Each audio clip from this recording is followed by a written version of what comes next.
সকল তোমালোকৰ মোৰ চেনেল সেবাৰ ক্লাছ ভিডিঅ স্বাগত জনাইছো সো যেহেতু তোমালোকৰ 2021 বৰ্ষৰ মেট্ৰিক পৰীক্ষাৰ লগত হাই সেকেন্ডাৰী সেকেন্ড ইয়াৰৰ ফাইনেল এক্সামক লৈ ছাত্ৰ-ছাত্ৰীসকলৰ মানে নানা প্ৰশ্ন উত্থাপন হৈ আছে আৰু সেই ডক্টৰ হিমন্ত বিশ্ব শৰ্মাই কিছুদিন পূৰ্বে তেওঁৰ সোশ্যাল মিডিয়া একাউণ্টসমূহৰ জৰিয়তে আমাক জানিবলৈ দিয়ে 2021 বৰ্ষৰ মেট্ৰিক পৰীক্ষা লগত 2021 বৰ্ষৰ হাই সেকেন্ডাৰী সেকেন্ড ইয়াৰৰ ফাইনেল এক্সামৰ ডেটছৰ বিষয়ে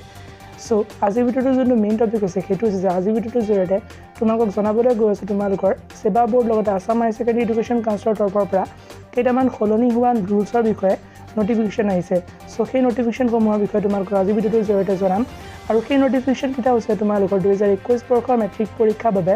লগতে হাই সেকেন্ডাৰী সেকেন্ড ইয়াৰৰ ফাইনেল এক্সামৰ বাবে বহু নিয়ম সলনি কৰা হৈছে সো তোমালোকৰ বাবে প্ৰথম নিয়মটো সলনি হৈছে তোমালোকে এই বছৰৰ পৰা তোমালোকে 5 মাৰ্ক পালেই তোমালোকে পৰীক্ষাত উত্তীৰ্ণ হ'ব নোৱাৰিবা আৰু 2 নম্বৰটো হৈছে তোমালোকৰ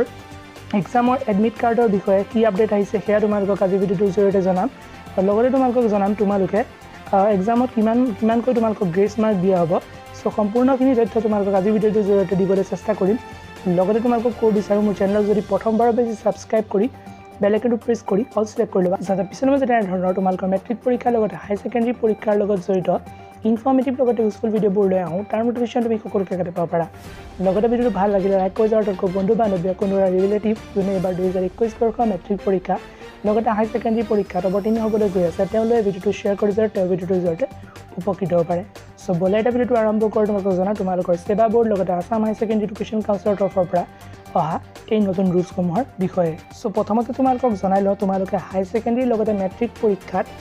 কেনেধৰণে পাছ কৰিব পাৰিবা সো তোমালোকৰ বিগত বৰ্ষসমূহত তোমালোকক যদি কোনোবা ছাত্ৰ-ছাত্ৰীয়ে 2 বা 1 মাৰ্কৰ কাৰণে কোনোবা এটা ছাবজেক্টত তেওঁলোকে পাছ কৰিব পৰা নাছিলে তেতিয়া সেবা বোৰ্ডৰ ফালৰ পৰা তেওঁলোকক সেই 2 মাৰ্কছ দি তেওঁলোক সেই ছাবজেক্টটোত পাছ কৰাই দিয়া হৈছিলে কিন্তু এইবাৰ অৰ্থাৎ 21 বৰ্ষৰ পৰা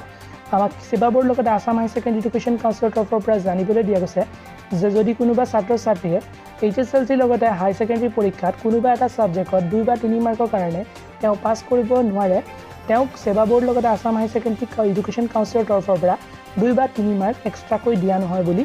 জানিবলৈ দিয়া গৈছে আৰু লগতে তেওঁলোকে জানিবলৈ দিছে যে কোনোবা ছাত্ৰ-ছাত্ৰীয়ে যদি 2021 বৰ্ষৰ হাই সেকেন্ডাৰী লগতে মেট্ৰিক পৰীক্ষাত তেওঁলোকে যদি 75% অৰ্থাৎ ষ্টাৰ মাৰ্কছেৰে উত্তীৰ্ণ হয় আৰু তেওঁ কোনোবা এটা ছাবজেক্টত উত্তীৰ্ণ হ'ব নোৱাৰে তেতিয়া তেওঁক উত্তীৰ্ণ নোহোৱা বুলি ধৰা হ'ব আৰু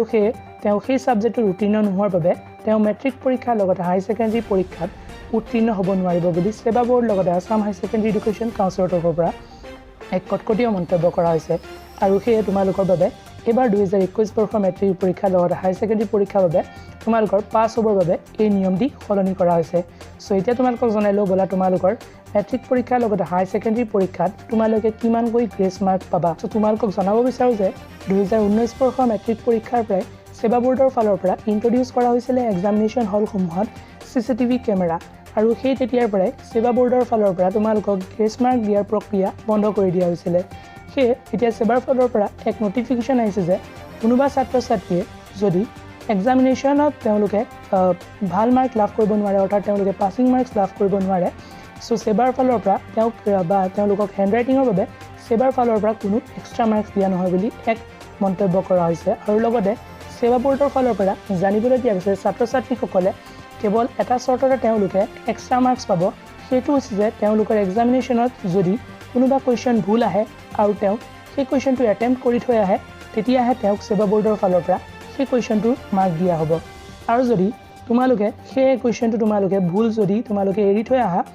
তোমালোকে সেই কুৱেশ্যনটোৰ মাৰ্ক নোপোৱা বুলি সেবা বোৰ্ডৰ ফালৰ পৰা জানিবলৈ দিয়া গৈছে আৰু সেই সেবা বোৰ্ডৰ ফালৰ পৰা আমাক জানিবলৈ দিয়া গৈছে যে কোনোবা ছাত্ৰ-ছাত্ৰীয়ে যদি এক্সামিনেশ্যনৰ পেপাৰত তেওঁলোকে কুৱেশ্যন পেপাৰত কোনোবা এটা ভুল কুৱেশ্যন তেওঁলোকে ন'টিছ কৰে সো তেওঁলোকে তেনে কুৱেশ্যনটো এৰি থৈ আহিলে তেওঁলোকে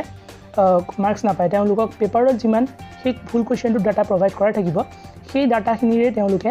এটা এনচাৰ সাজি তেওঁলোকে এনচাৰ কৰি থৈ আহিব লাগিব আৰু যদি তেওঁলোকে সেই কুৱেশ্যনটো এনচাৰ নকৰে তেতিয়া তেওঁলোকক সেই কুৱেশ্যনটো এটেম্প্ট নকৰা বুলি ধৰি তেওঁলোকক সেবা বোৰ্ড লগতে আসাম হাই সেকেন্ডাৰী এডুকেশ্যন কাউন্সিলৰ তৰফৰ পৰা সেই কুৱেশ্যনটোৰ মাৰ্ক দিয়া নহয় বুলি